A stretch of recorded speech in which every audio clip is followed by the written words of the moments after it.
மாநில பேரிடர் மேலாண்மை நிதியிலிருந்து நடப்பாண்டில் தமிழ்நாட்டுக்கு இதுவரை ₹1 கூட ஒன்றிய அரசு வழங்கவில்லை. இதுகுறித்து நம்முடைய கருத்துக்களை பகிர்ந்து கொள்வதற்காக நாகப்பட்டினத்தின் நாடாளுமன்ற உறுப்பினர் திரு செல்வராஜ் நம்முடைய தொலைபேசி வாயிலாக இணைக்கிறார். சார் வணக்கம், இணைந்தமைக்கு நன்றி. இப்போ 2024 தமிழ்நாட்டுக்கு ₹1 கூட மாநில பேரிடர் நிதி வழங்கல அப்படிங்கிற தகவல் வெளியாகி இருக்கு. ஏற்கனவே தமிழ்நாடு முதல்வர் தரப்புல தொடர்ச்சியாக கடிதங்கள் எழுதப்படுது, நிவாரண நிதி வழங்கணும்னு. உச்சநீதிமன்றத்திலையும் இது தொடர்பாக வழக்கெல்லாம் தொடரப்பட்டிருக்கு. ஆனாலும் எதற்கும் அசர்ற மாதிரி தெரியல ஒன்றிய அரசு. இப்போ இதற்கான காரணம் என்ன? பழி வாங்கும் நடவடிக்கையா? கண்டிப்பா ஒரு பாரபட்சமான நடவடிக்கை. ஒரு வெறுப்பு அரசியலை முன்வைக்கிறது ஒன்றிய அரசு என்பதற்கு இதை விட வேறு உதாரணம் இல்லை.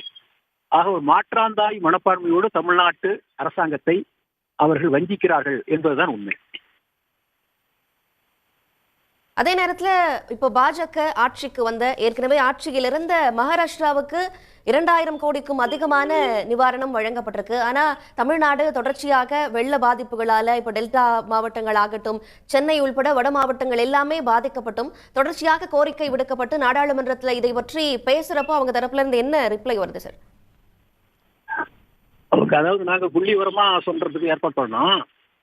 அதாவது ஸ்டேட் டிசாஸ்டர் ரெஸ்பான்ஸ் ஃபண்டுன்னு ஒன்று இருக்கு, நேஷனல் டிசாஸ்டர் ரெஸ்பான்ஸ் ஃபண்ட் இருக்கு.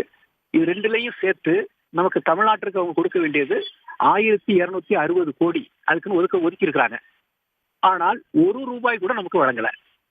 தமிழ்நாடு அரசு ஏற்கனவே நடந்துவிட்ட மிக்ஜாம் புயல், அதில் ஏற்பட்டிருக்கிற மழை வெள்ள பாதிப்பு, இதுக்காக நம்ம கேட்டது 30,000 கோடி. ஆனால் அவருக்கு கொடுத்ததாக எங்களுக்கு கொடுக்கப்பட்டிருக்கிற அறிக்கையில சொல்லியிருக்கிறது வெறும் 276.10 இதை கொடுத்திருக்கிறாங்க. ஆக 30,000 கோடி எங்க இருக்கு, 276 கோடி எங்க இருக்கு. 100ல 1 மடங்கு கூட நமக்கு கேட்டதை கொடுக்கல அப்படிங்கிறது தான் வெளிப்படுத்த வேண்டியதா இருக்கு.